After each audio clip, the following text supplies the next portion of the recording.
When I didn't meet my own standards, I quickly fell into a pattern of just feeling guilt and shame, and like I didn't want to leave my room. Like I didn't want to show my face.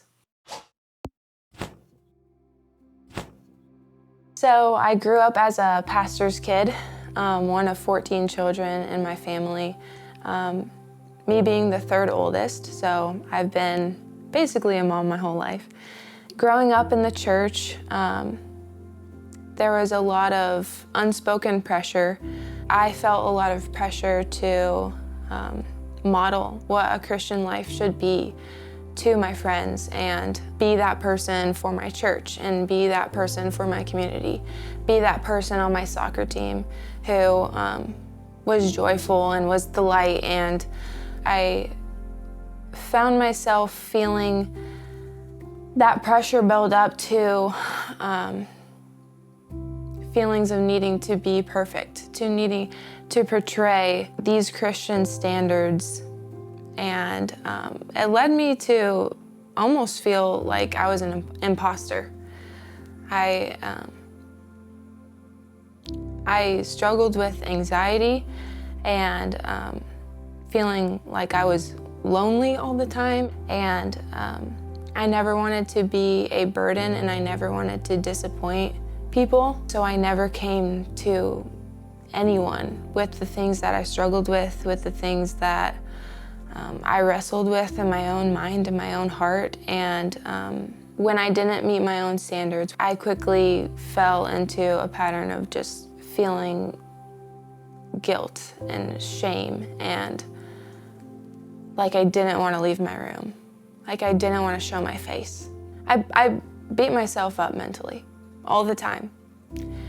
And I constantly had this pressure in my chest.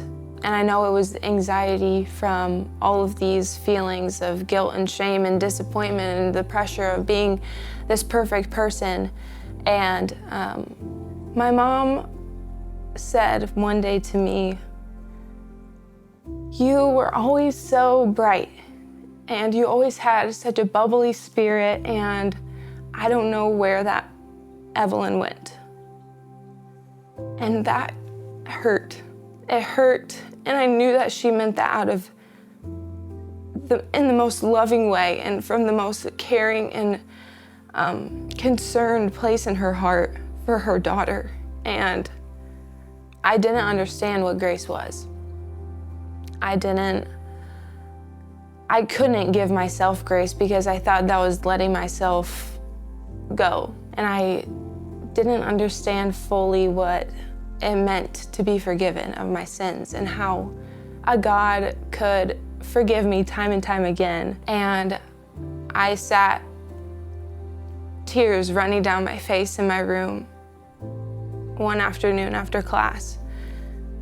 And on my knees, I lifted my hands open as an act of surrender, saying, "God, take it all. Not just the parts that I want, I choose to give you, but take every single part of my life, because I trust you. And I trust that you have forgiven me, and I also trust that I can learn to forgive myself." And that was a turning point in my life.